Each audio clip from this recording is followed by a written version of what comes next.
Ćao svima, dobrodošli u još jedne nove kuhinske avanture i dobrodošli u još jedan novi brzi video.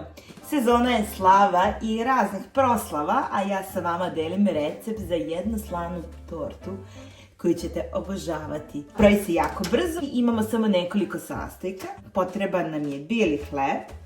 Pokazat ću vam trik kako da se u ovoj torti ne osjeti taj hleb, već da to izgleda kao prave korice koje ste pekli.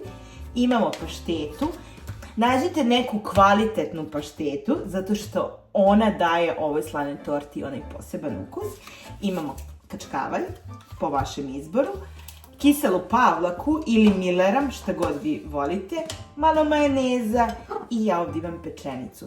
Također će vam trebati i malo mleka. To su svi sastojci i ajmo sada da pređemo na pripremu. Tačne mere ću vam ostaviti kao i uvek u opisu videa i za početak stavljamo jednu finu paštetu. U ovu paštetu ćemo sada dodavati mleko. Malo mleka, malo po malo. Šta radimo? Ovu paštetu želimo da u ovom mleku umutimo tako dobro da postane penasta i kremasta, a opet da je vazdušasta, tako da nemojte preterivati sa mlekom, potrebno je svega samo nekoliko kašika. Dodat ćemo još malo.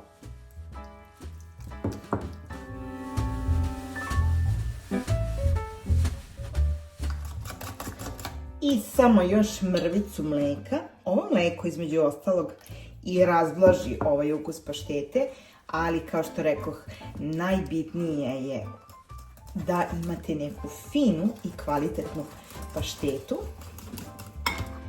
I pogledajte, pravili smo prvi fil. Dobro je samo umutimo kako bi se razbile sve grudvice.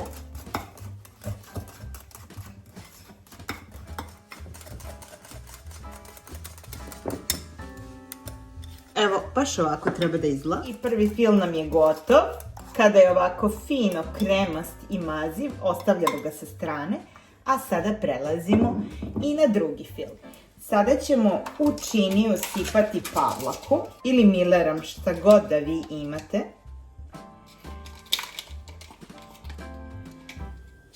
I u nju ćemo dodati majonez. Majonez dodajete po vašem ukusu. Ne morate da preterujete jer majonez ne treba da preovladava u ovoj torti, već sama ta pavlaka, a treba torta da bude kremasta. Dodat ćemo samo malkica još soli.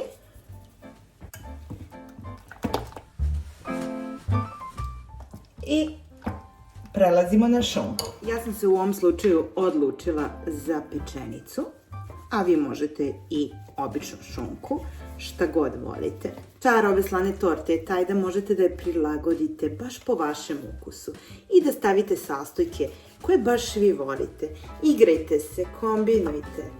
To je ono pravo. To su tek oni ukusi koje vi najviše volite i napravite onako kako se vama najviše dopada. I sada je seckamo na kockice.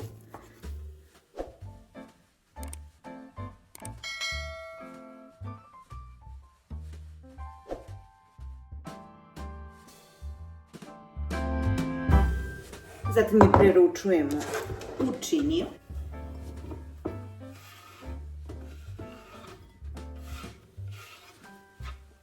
I sada ćemo polovinu ovog pripremljenog fila da pomešamo sa šunkom.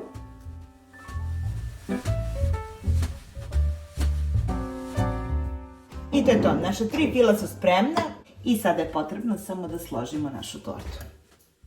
Također, jako bitna stvar je da se odrežu krajevi ovog tost hleba kako ne bi imali taj utisak da je u pitanju hleb, već da to izgleda, a i da ima ukus kao da je tek ispečena kora.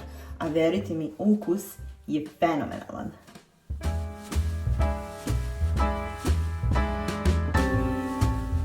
Znači sve korice otpadaju.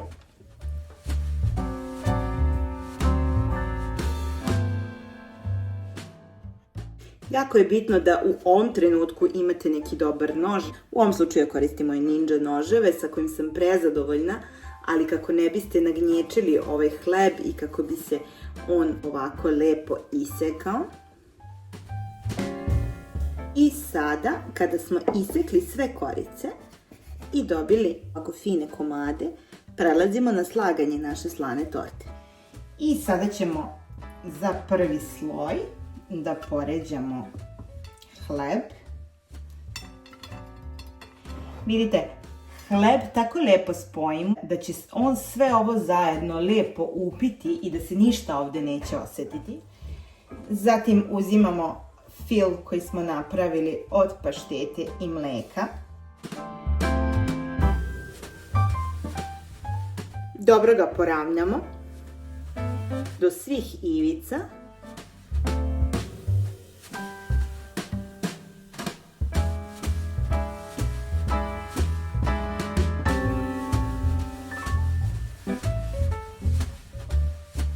Pišite mi u komentaru šta vi pravite za slana slavska predjela ili kad vam dolaze gosti. I naravno, ukoliko imate neki dobar recept, podelite ga sa mnom. Sada ćemo staviti sledeći sloj. Preko ovog sloja ide sloj sa šunkom. I sada ćemo i ovaj lepo da poravnamo. Igrajte se sa ovim sastojcima. Možete da dodate još jedan sloj koji će imati kuvana jaja. Možete dodati sloj koji će imati kisele krastavčiće. Ovo je neka osnova, a vi onda možete da povećavate slojeve kao i da nadograđujete cijelu ovu verziju, zato što su ukusi različiti.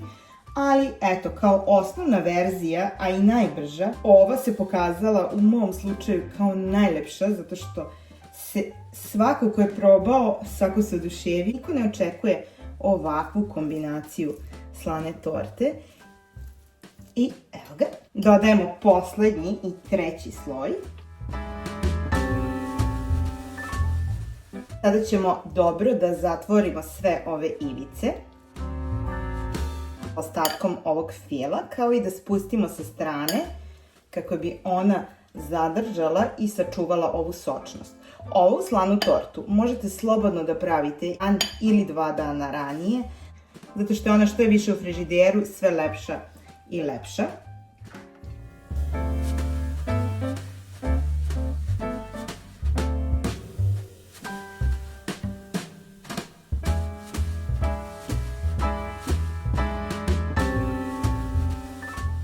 I ne brinite da li je ovo savršeno ravno, zato što sada sledi poslednji deo koji će sve ove neravnine i sve ove ivice da poboljša.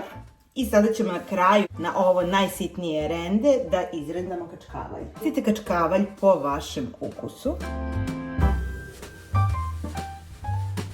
I naša slana torta se ohladila, pa ajmo sada i da je probamo.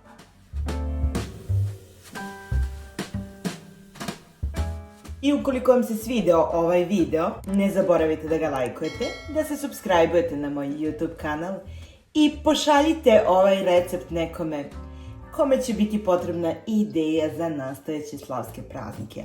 Slana torta je predivnog ukusa, a ja sada idem da uživam u ovom mom pačetu. I ljubim vas puno. Ćao!